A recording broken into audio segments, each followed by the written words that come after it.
Present continuous tense तो बहुत simple है, यहां पर रहा है, रही है, रहे हैं, इस तरह के सेंटेंस आते हैं। जैसे वो खेल रहा है, मैं पढ़ रहा हूं, वो जा रहा है, आ रही है या आ रहे हैं, इस तरह के सेंटेंसेस। अफर्मेटिव, नेगेटिव, इंटरोगेटिव, किसी भी तरह का सेंटेंस हो, ऑक्सिलरी वर्ब यूज होती है इज, एम, आर। कहां पर इज?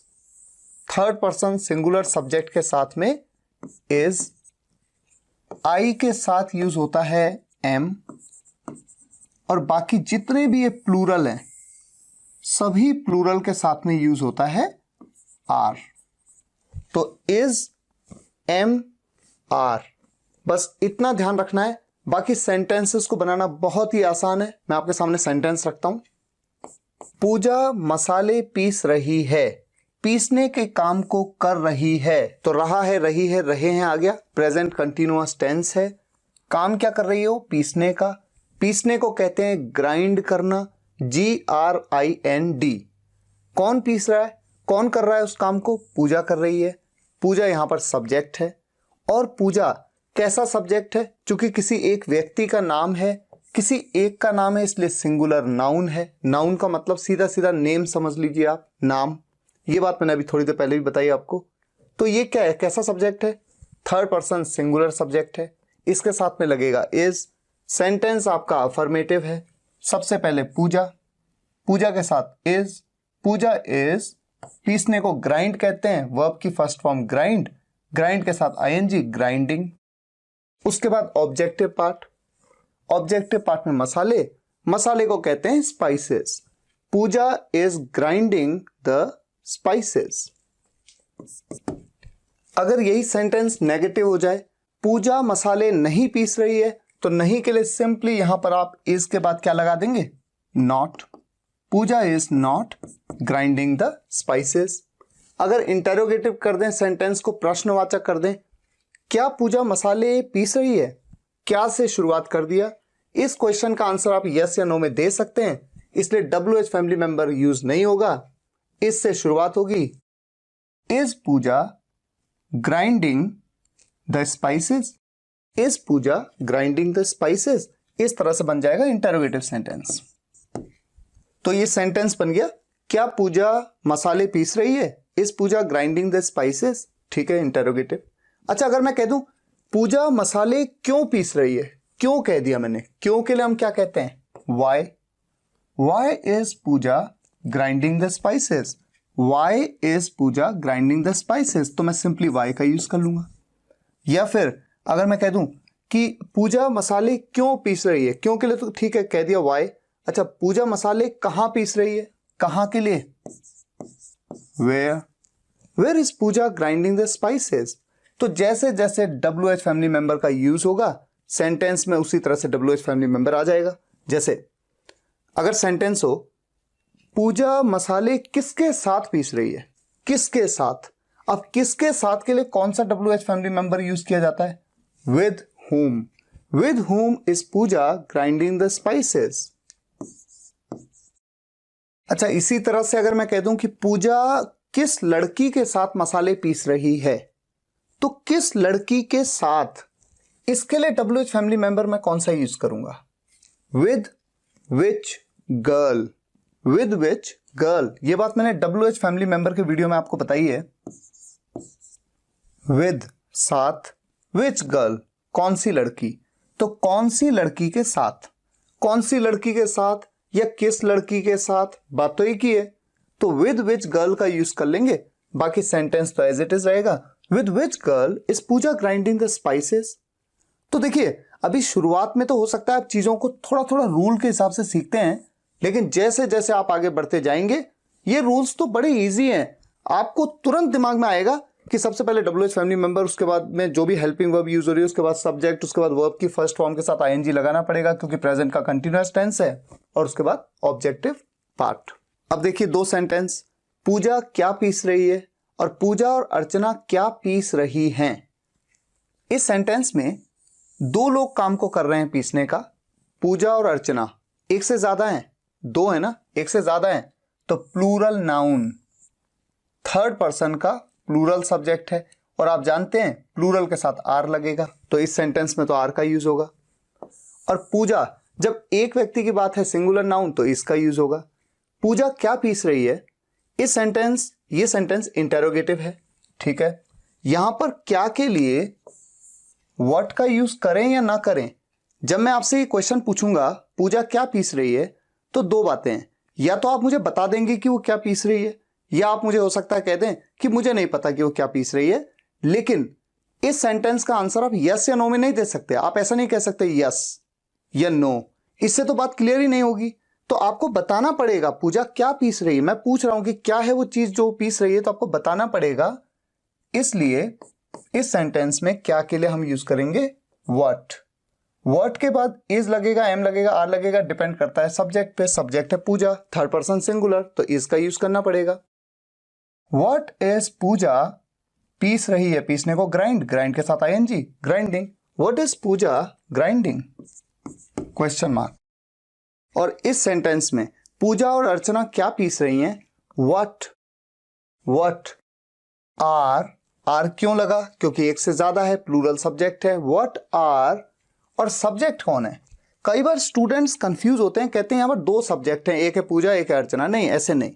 सब्जेक्ट वो पूरा है, सब्जेक्ट वो है जो किसी काम को कर रहा है, पीसने के काम को दोनों कर रहे हैं। तो ये पूरा का पूरा पूजा और अर्चना, ये पूरा सब्जेक्ट है। What are Pooja and Archana grinding, what are Pooja and Archana grinding. कुछ और सेंटेंसेस लेते हैं। वो अपनी सफलता का श्रेय किसे दे रहा है, यानी वो अपनी सक्सेस, जो सफलता है, सक्सेस का क्रेडिट किसे दे रहा है। इस सेंटेंस को आपको बनाना है। आपके दिमाग में तुरंत आया रहा है, रही है, रहे हैं, प्रेजेंट कंटिन्यूअस टेंस, ठीक है। और किसे दे रहा है, ये तो क्वेश्चन है, तो इंटेरोगेटिव सेंटेंस है, ठीक हो गया। अब किसे दे रहा है, तो किसे, इसके लिए तो WH फैमिली मेंबर लगेगा।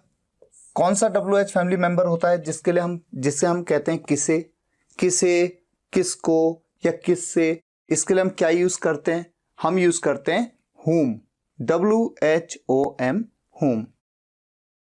तो सबसे पहले तो WH फैमिली मेंबर आ गया whom।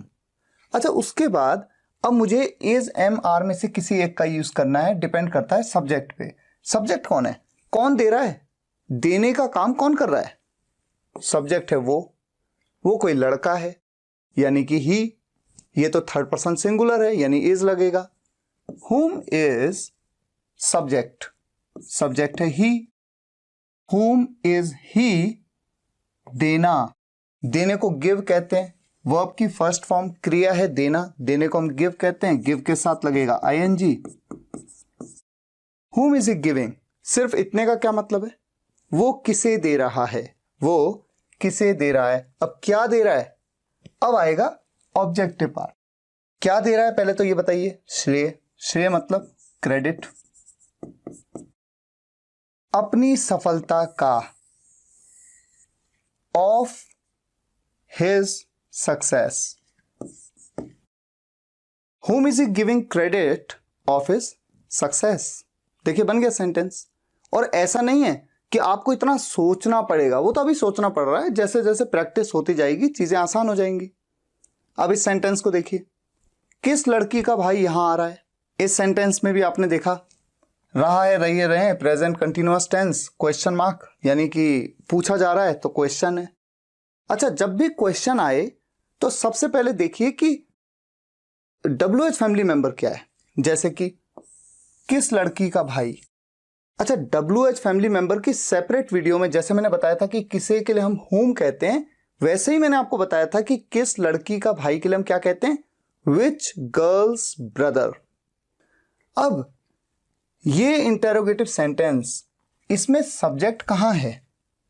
जब हम कह रहे हैं कि आ रहा है, तो आने के काम को कौन कर रहा है, उसी के बारे में तो पूछा है, सब्जेक्ट के बारे में ही तो पूछ रहे हैं, किस लड़की का भाई, तभी तो आप बताएंगे उस लड़की का भाई या इस लड़की का भाई।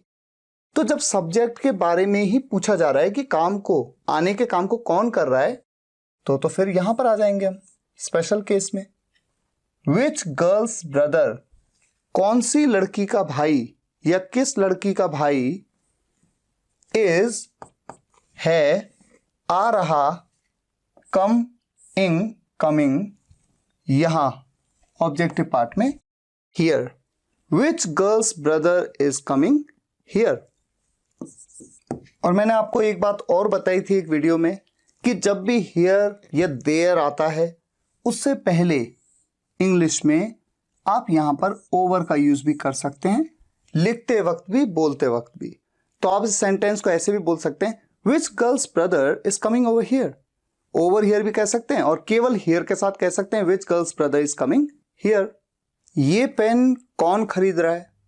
अब जो खरीद रहा है उसके बारे में ही तो पूछा गया है, क्योंकि खरीद रहा है, खरीदने के काम को कौन कर रहा है, मैं तो यही पूछ रहा हूं। अगर राहुल कर रहा है तो राहुल सब्जेक्ट है, अगर रवि कर रहा है तो रवि सब्जेक्ट है। ऐसे केस में ये वाली कैटेगरी आ जाएगी। कौन, हु के साथ इज लगाऊं या एम लगाऊं या आर लगाऊं। तो देखिए, जब मैं कह रहा हूं ये पेन कौन खरीद रहा है, इसका मतलब कोई एक व्यक्ति है जो खरीद रहा है, ऐसा कुछ मेरे मन में है, तभी तो मैं पूछ रहा हूं कौन खरीद रहा है, वरना मैं पूछता कौन खरीद रहे हैं। तो यहां पर आएगा इज। हु इज, खरीदने को बाय भी कहते हैं, परचेज भी कहते हैं। तो या तो मैं कहूंगा बाइंग, बाइंग या परचेजिंग। हु इज बाइंग ये पेन, ऑब्जेक्टिव पार्ट में आ गया ये pen, this pen. Who is buying this pen. मान लीजिए ये सेंटेंस होता, ये पेन कौन खरीद रहे हैं।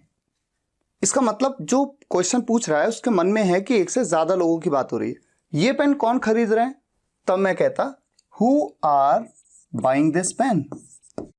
अच्छा, ऐसे क्वेश्चंस में या तो सिंगुलर होगा या प्लूरल होगा, एम का यूज तो कभी हो नहीं सकता, इसलिए इसको आप इस रूल से कट कर दीजिएगा।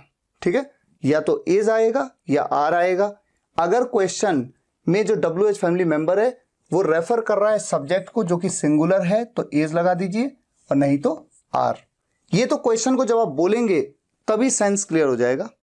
अब देखिए इस क्वेश्चन में, मैं ऐसा क्यों सोच रहा हूं।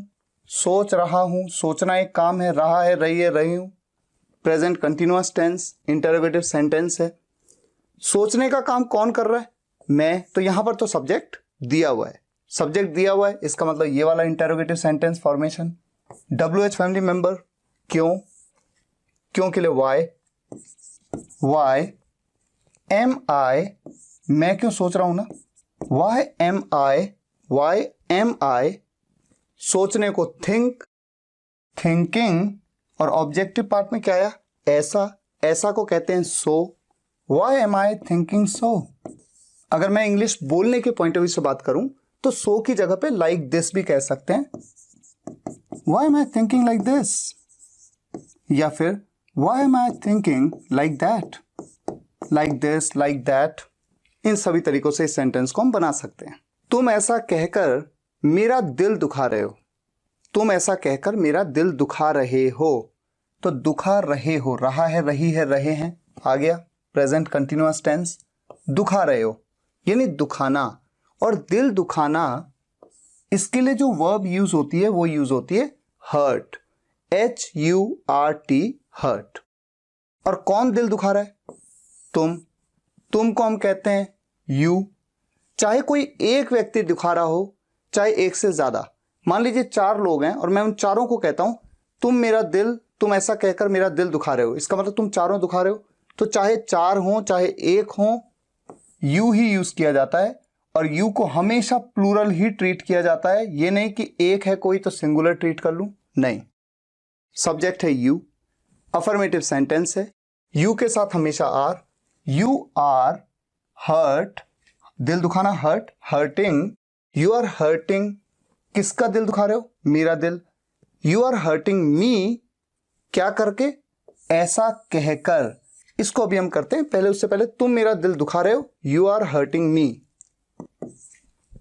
अब देखिए ऐसा कहकर, अब हो सकता है कि जब आप टेंस सीख रहे हैं, चूंकि आप डे 22 में, इससे पहले आपने इस तरह का फॉर्मेशन कभी नहीं देखा, और मैं मान लेता हूं कि इससे पहले आपने कभी इंग्लिश सीखी भी नहीं है, तो आपको बता रहा हूं, आप नोट कर लीजिए, आगे चल के आपको पता लगेगा कि ऐसा क्यों बोला जा रहा है जो मैं भी लिखने वाला हूं।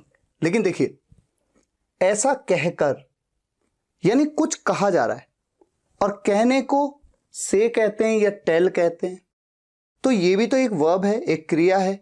और मैंने आपसे कहा कि जब ऑब्जेक्ट में कोई क्रियाएं आती हैं तो या तो उनसे पहले टू लग जाता है या उनके साथ आईएनजी लग जाता है। अब चूंकि ऐसा कहकर के लिए जो फ्रेज हम यूज करते हैं वो होता है बाय टेलिंग दिस, या तो बाय टेलिंग दिस या टेलिंग की जगह पर कह सकते हैं बाय सेइंग दिस। तो यहां पर आ रहा है बाय, और बाय के बाद जो वर्ब आती है उसके साथ आईएनजी लगता है। ठीक है, ये आपको नोट करना है। You are hurting me by telling this. अब इस सेंटेंस में देखिए, कोई मुझे याद कर रहा है। याद करना यानी मिस करना किसी को, कर रहा है, रही है, रहे, प्रेजेंट कंटिन्यूअस टेंस। कौन मिस कर रहा है? कोई। तो सब्जेक्ट है कोई। कोई को क्या कहते हैं? समवन। अब ये बताइए कि समवन के साथ में इज लगाऊं, एम लगाऊं, आर लगाऊं? एम तो केवल आई के साथ आता है, इज आता है थर्ड पर्सन सिंगुलर के साथ। और समवन क्या है? ये एक सिंगुलर प्रोनाउन है जिसके बारे में मैंने जब आपको ये पूरा समझाया था, first person, second person, third person के सिंगुलर प्लूरल, तो मैंने आपको बताया था समवन एक सिंगुलर प्रोनाउन है। वैसे भी आप देख रहे हैं सिंगुलर है, कोई एक है तो थर्ड पर्सन सिंगुलर है, इज लगेगा। समवन इज याद कर रहा, मिसिंग। किसे याद कर रहा है? मुझे याद कर रहा है, मिसिंग मी। सिंपल। तो ये टेंस बहुत सिंपल है, लेकिन कुछ चीजें हमने सीखी